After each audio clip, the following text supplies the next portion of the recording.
ভীষণ সুস্বাদু অথচ বানানো যাবে একদম স্বল্প সময়ে, সেরকম একটা পিঠে আজ আপনাদের জন্য। নাম হলো মালাই মাধুরী পিঠে।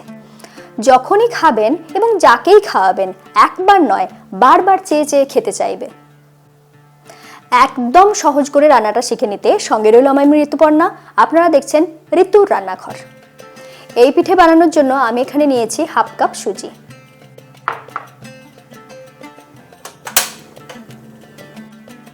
প্রথমেই আমি ক্ষীর বানিয়ে নেব, তার জন্য এরকম একটা কড়াই নিয়েছি। নিচ্ছি 2 কাপ দুধ। এই যে দুধটাকে গাঢ় করে আপনারা ক্ষীর বানাতে পারেন, কিন্তু ইনস্ট্যান্ট যদি গাঢ় করে নিতে চান সেক্ষেত্রে এর সাথে দিয়ে দিচ্ছি হাফ কাপ গুঁড়ো দুধ, যাতে খুব তাড়াতাড়ি খুব সহজে দুধটা গাঢ় হয়ে ক্ষীর তৈরি হয়ে যায়। দুধটা যখন ঈষদুষ্ণ গরম ছিল ঠিক সেই সময় গুঁড়ো দুধটা দিয়েছি, আর এইভাবে হ্যান্ড বিটার দিয়ে একটু বিট করে নিতেই কিন্তু খুব সহজে গুঁড়ো দুধটা মিশে গেল। দেখুন একটুও কিন্তু ডালা তৈরি হয়নি।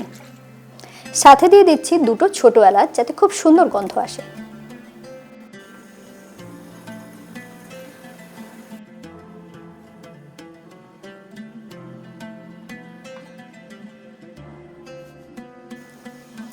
ধীরে ধীরে এটাকে লো ফ্লেমে রেখে এটাকে ক্ষীর বানিয়ে নেব।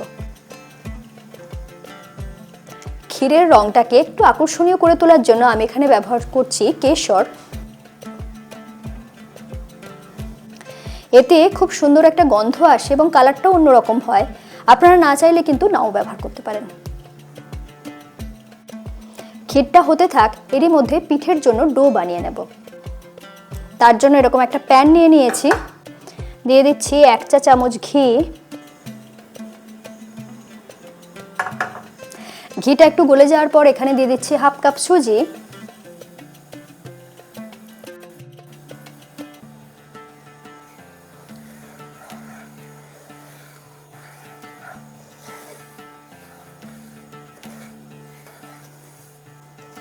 প্রয়োজন অনুযায়ী সুজির পরিমাণটা আপনারা কম বেশি করে নিতে পারেন।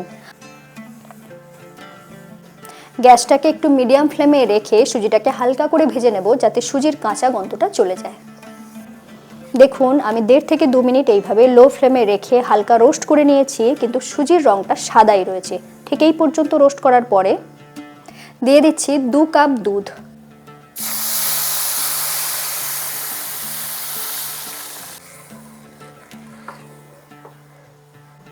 আস্তে আস্তে দেখুন দুধটা কমে আসছে আর সুজিটা ফুলে যাচ্ছে।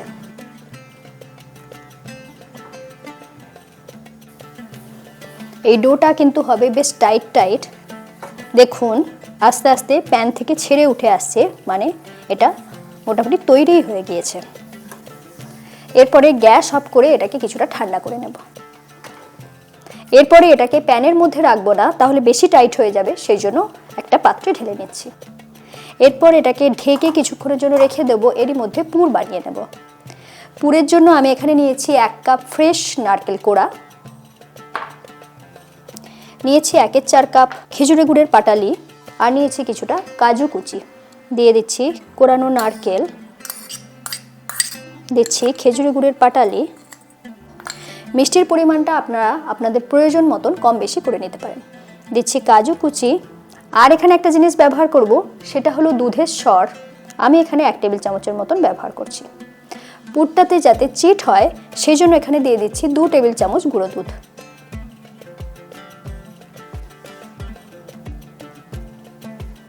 এরপরে পুরো জিনিসটাকে এইভাবে মিশিয়ে নেব।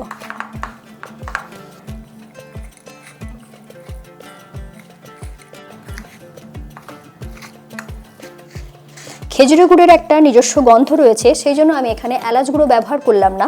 আপনারা কিন্তু চাইলে ব্যবহার করতে পারেন। বেশ ভালো করে মিশিয়ে নিয়েছি। পুর আমার রেডি। এদিকে সুজিটাও কিছুটা ঠান্ডা হয়ে গিয়েছে। এরপর এটাকে একটু মেখে নেব।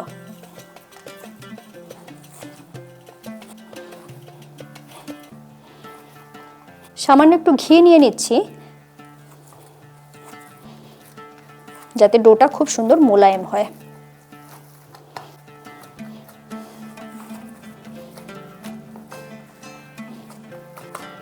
ধীরে ধীরে এটাকে থেসে থেসে বেশ ভালো করে মেখে নিয়েছি। সুন্দর একটা ডো তৈরি হয়ে গিয়েছে। এরপর এখান থেকে ছোট ছোট আমি লেচি বানিয়ে নিচ্ছি।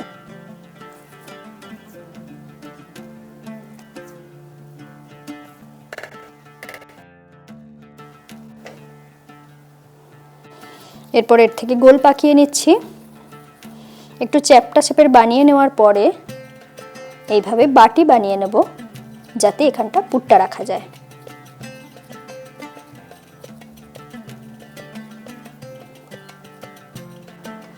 এরপরে পুর নিয়ে নিলাম, মাছ বরাবর দিয়ে দিলাম।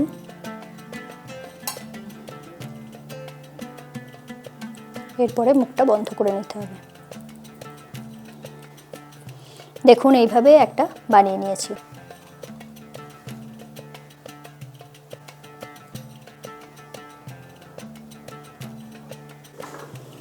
এদিকে ক্ষীরটাও গাঢ় হয়ে গিয়েছে। দেখুন এই পর্যন্ত গাঢ় হওয়ার পরে পিঠেগুলো একে একে দিয়ে দেব।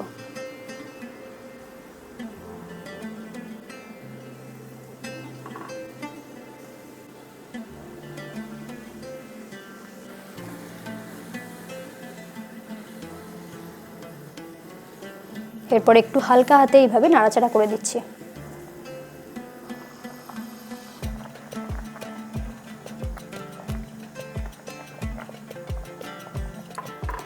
তিন থেকে 4 মিনিট এইভাবে এটাকে ফুটিয়ে নিয়েছি। পিঠেগুলো যখন সিদ্ধ হয়ে যাবে ঠিক সেই সময়ে দিয়ে দেব চিনি। আমি এখানে 2 টেবিল চামচ চিনি ব্যবহার করছি। যেহেতু গুঁড়ো দুধ ব্যবহার করেছি সেই জন্য চিনির পরিমাণটা আমি এখানে কম রাখলাম, আপনারা চাইলে বেশিও করতে পারেন। চিনি দেওয়ার পরে আরও 3 মিনিটের মতন এটাকে ফুটিয়ে নিয়েছি। এরপরে গ্যাস অফ করে দিচ্ছি।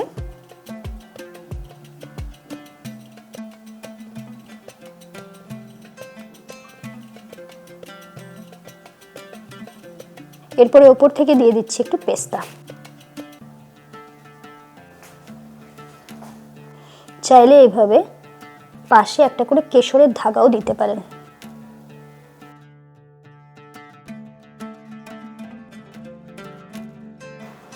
এই লোভনীয় পিঠেটা নিশ্চয়ই এই শীতে বানিয়ে খেতে ইচ্ছা করবে। কেমন লাগলো অবশ্যই লিখে জানাতে ভুলবেন না। ভিডিওটা ভালো লাগলে চ্যানেলটা আজই সাবস্ক্রাইব করে নিন, বেল আইকন প্রেস করে রাখুন।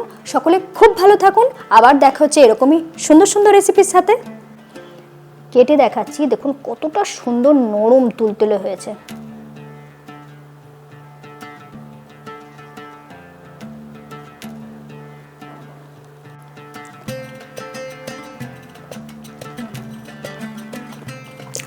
অপূর্ব, সত্যি বলছি মুখে দেয়া মাত্রই মিলিয়ে গেল।